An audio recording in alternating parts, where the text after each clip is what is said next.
Welcome back to the Stock Guy Analysis. Alright, if you've been anywhere near crypto lately, you have definitely felt it.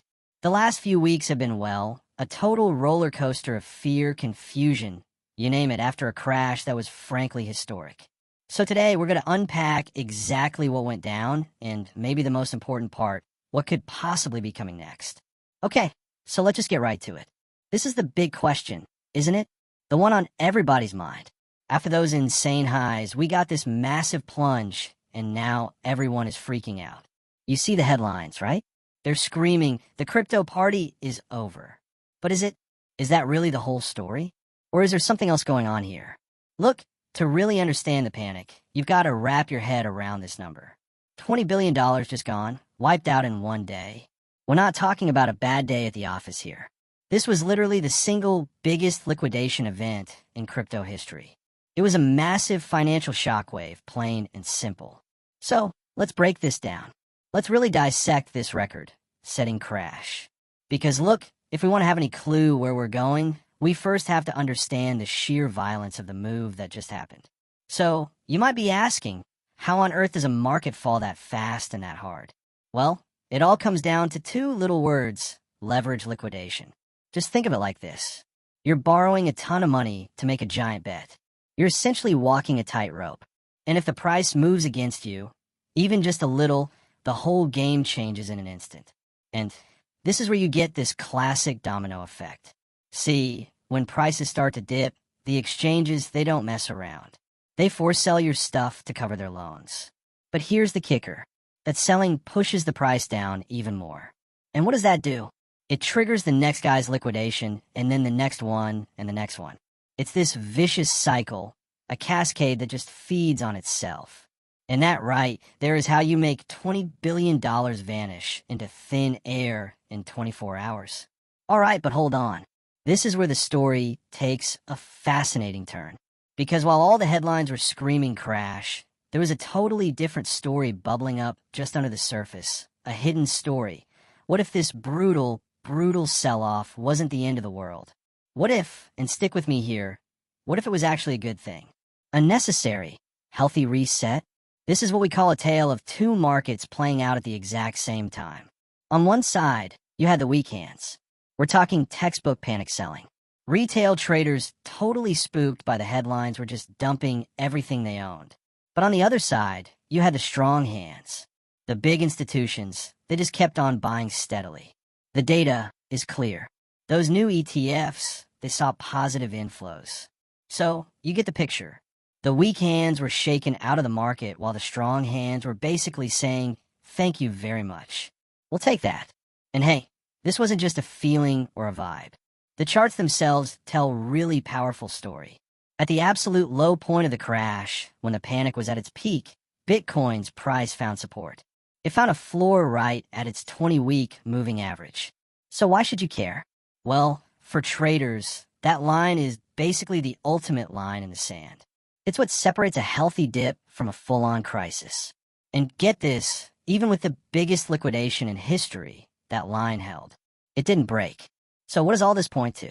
It points to a really important concept, the mid-cycle reset. See, this wasn't just a random chaotic crash. Think of it more like a specific market event. Yeah, it's violent and it's fast, but it has a job to do. Its purpose is to completely wash out all the crazy speculation, all the excessive greed that's been building up in the system. And you know what?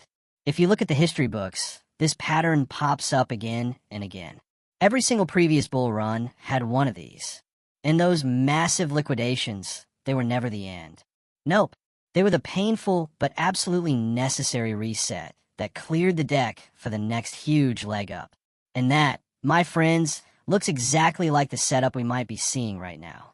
Okay, so this leads us to a massive debate that's raging in the crypto world right now. For years, everything followed this predictable clockwork 4-year cycle. But what if that cycle is finally broken? And here's the really wild part. What if that's the most bullish thing that could possibly happen to this market? So, why is this time actually different? It comes down to one thing. Who's doing the buying? The old cycles, all driven by retail hype and FOMO. This cycle, It's being defined by massive, relentless institutional demand. I'm talking about those new spot ETFs. They're acting like giant vacuums, just sucking up every available Bitcoin they can find. This is creating a huge supply shock and a kind of market resilience we've just never seen before. It can mean we get a longer, steadier expansion instead of the crazy boom and bust we're all used to. Okay, so the market's had its reset. The board's been wiped clean. The big question is, where do we go from here? Well, let's take a look at Wall Street's bull case. And let me tell you, it includes some predictions that are pretty ambitious. This quote is from a guy named Tom Lee. Now, you need to know he was one of the first big-time Wall Street analysts to ever take Bitcoin seriously. And his take on this whole situation, it's crystal clear. He doesn't see this crash as a failure at all. In fact, he sees the market holding strong near its highs as a massive sign of strength. And based on that strength, his price target for Bitcoin by the end of this year is, well, you might want to brace yourself. He's talking about a potential run to between $200 and $250,000. Let me repeat that. Not in 5 years, but by the end of this year. And he's not done yet. He's got a target for Ethereum, too, 10 to 12,000. The logic behind it is exactly the same. The idea is that as central banks start pumping money back into the system, the two biggest and best-known digital assets are going to be the first in line to soak it all up. Okay, so you're probably thinking, how in the world could we get to numbers like that? It's not just pulling figures out of a hat. There's a recipe here, and it's got 3 key ingredients. First, you've got monetary easing. Basically, central banks are getting ready to make money cheaper again, which pushes people toward assets like crypto. Second, that relentless, nonstop institutional demand from the ETFs. And third, you've got a massive supply shock with long-term holders basically locking their coins away with zero plans to sell. You put those 3 things together, that's a powerful cocktail. And that brings us full circle right back to where we are today. All that insane panic that was everywhere just a few weeks ago, it's pretty much gone. It's been replaced by something much quieter. A phase you could call quiet accumulation. When you look at the on-chain data, which is just the public ledger of all the transactions, you can see it clear as day. The smart money is moving back in. They're buying up what the panic sellers dropped. It's the classic pattern. You know, a new, stronger foundation is being built for whatever comes next. The weak hands have left the building, and the strong hands are scooping up the discounts. So, here we are right back where we started, but hopefully with a completely new way of looking at things.